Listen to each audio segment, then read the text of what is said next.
Jury trial was continued for a Pikeville man charged with murder in relation to a deadly crash. The trial for Craig Stanfield was originally. Deputies in Madison County are investigating a murder near the Berea city limits. In Madison County, an 18-year-old woman is facing a long list of charges after police say she was in a stolen truck that led officers on a high-speed pursuit. Health officials say a rare, aggressive pediatric brain cancer is showing up more often than expected. New investigations have uncovered nearly $11 million in healthcare fraud tied to Medicaid. State police have identified a woman found dead in Knox County. Flooding left a number of roads closed in central Kentucky, and officials say several of the worst spots are in Jessamine County. Might be hitting that penguin walk later on today. Yeah, I got to practice my penguin walk because I've definitely slipped too many times already. When I walked in this morning, I was slipping and sliding. Oh, gosh.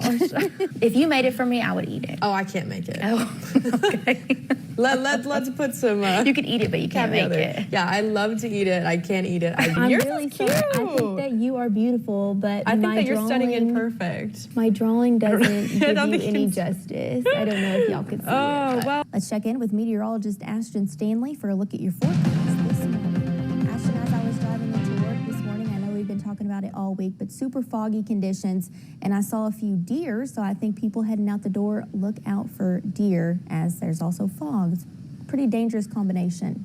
Governor Andy Beshear visited several counties yesterday after devastating flooding killed 4 people over the weekend.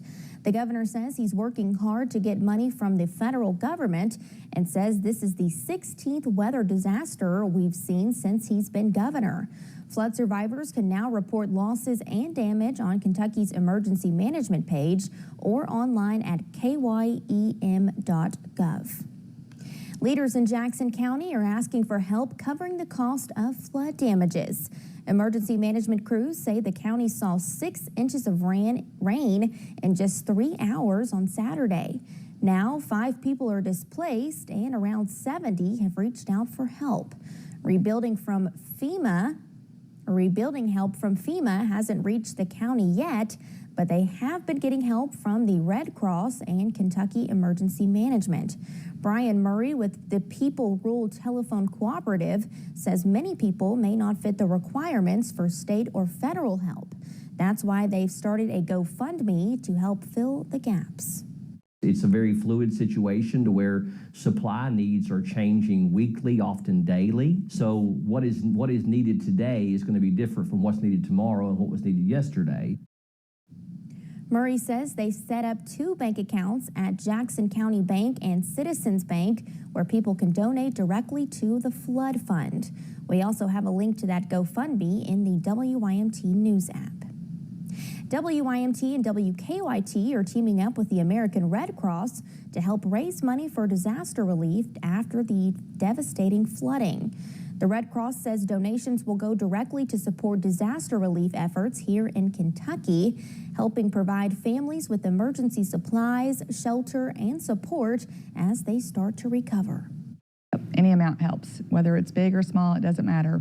Whatever you have in your heart that you want to give to help those that have been affected by the floods, we are happy to help. You can help by making a gift to the American Red Cross at redcross.org or by texting Red Cross to 90999. The city of Hazard is getting ready for a fun-filled 4th of July weekend. However, officials say they are also preparing for the heat.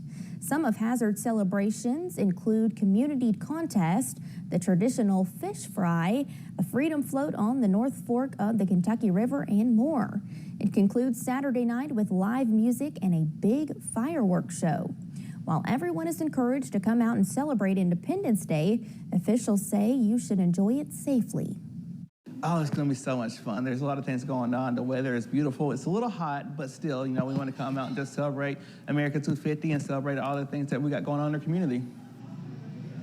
City and county leaders are urging folks to stay hydrated, take breaks, and check on kids, older adults, and even your pets. The city says it will have ways to help people cool down during festivities, including fans, water, and sprinklers downtown. For a full list of events, you can find this story on our website and the WYMT News app.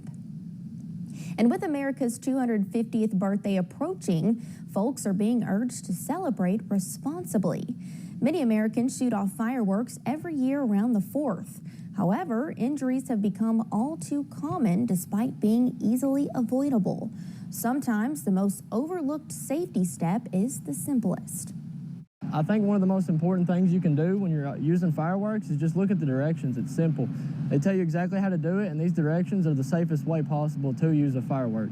So I think that's one thing that people look over the most when it comes to using fireworks.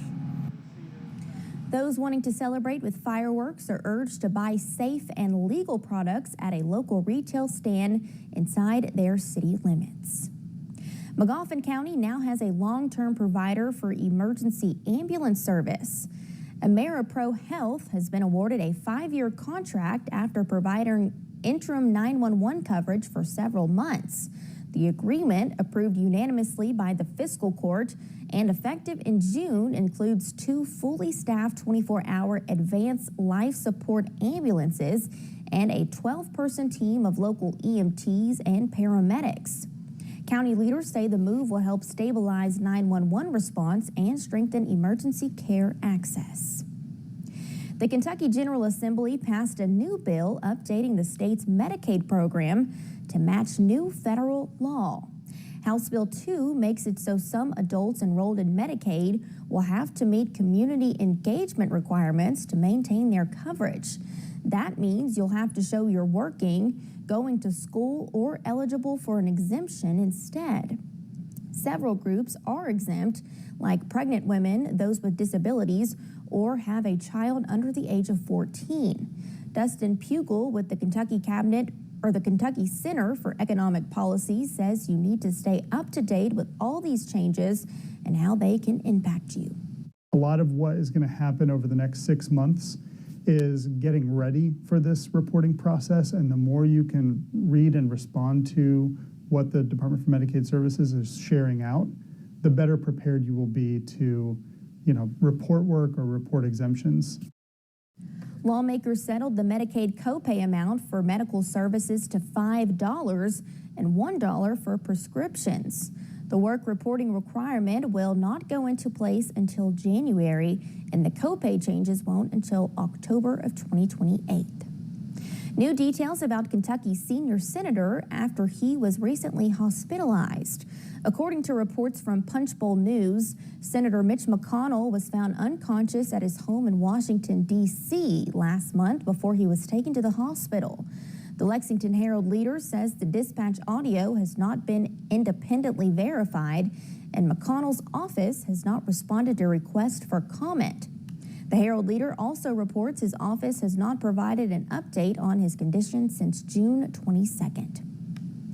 A historic investment is coming to Perry County, marking a new chapter for energy in eastern Kentucky.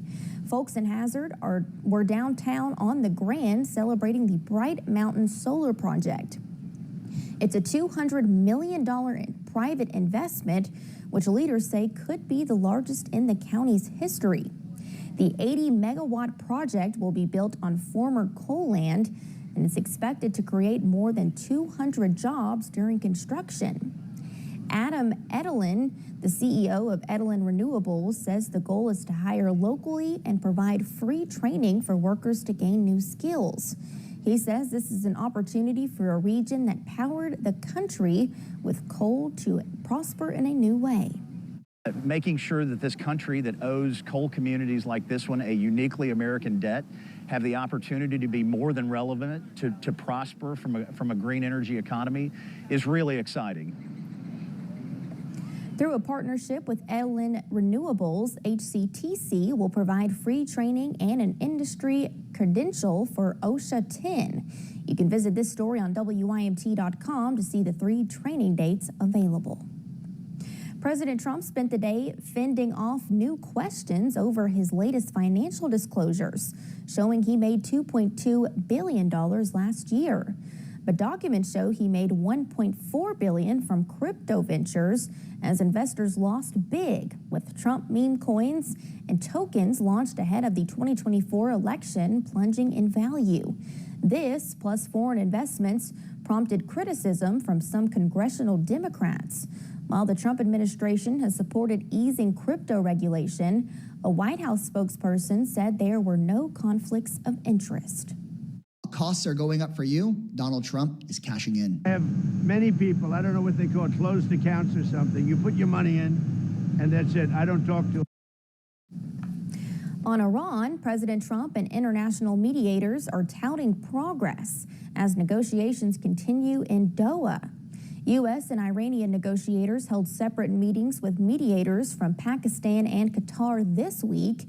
Mediators say the two parties will continue discussions after Iran concludes funeral ceremonies for its former supreme leader, which will begin this July 4th.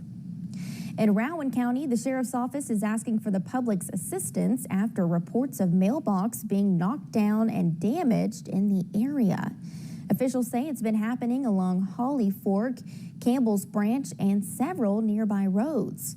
At least one person reported seeing an older model blue pickup. If you have security cameras, deputies are asking you to review your footage and report any suspicious vehicles. Call the sheriff's office at 606-784-5446 with any information. Thanks for getting your day started with us here on Mountain News This Morning.